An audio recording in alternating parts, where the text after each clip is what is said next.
Hello guys, আসসালামু আলাইকুম। আপনি যখনই কুয়াকাটা ঘুরতে আসবেন, কয়েকটি স্থানে না ঘুরলেই নয়। তার মধ্যে একটি স্থান হলো মিশ্রিপাড়া রাখাইলপল্লী।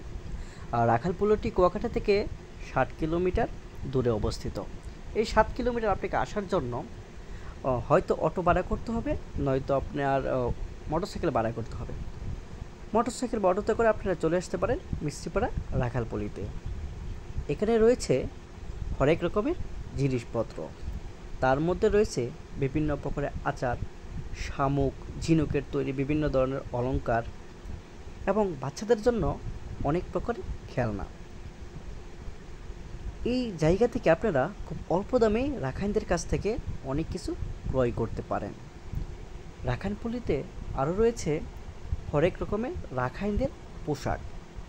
আপনারা যখনই কুয়াকাটা ঘুরতে আসবেন, অবশ্যই আপনারা রাখাইনপল্লীতে আসবেন, কারণ রাখাইনপল্লীটি অনেক সুন্দর। আর সময় পেলে কুয়াকাটা আসবেন, আর অবশ্যই আপনারা সকলে রাখাইনপল্লীতে আসবেন। আসসালামু আলাইকুম। আমার এখান থেকে আইসেন কুয়াকাটা রাখাইন মিষ্টিপাড়া রাখাইন তাজপল্লী এখানে আসলে পাইকারি আচার চকলেট পাইবেন। অনেক রকমের আচার আছে, চকলেট আছে, যতটুকু সম্ভব ডিসকাউন্ট পাইবেন। আর আইসে আমার সাথে শিওর যোগাযোগ করবেন। আমার ফোন নাম্বার 0177873887।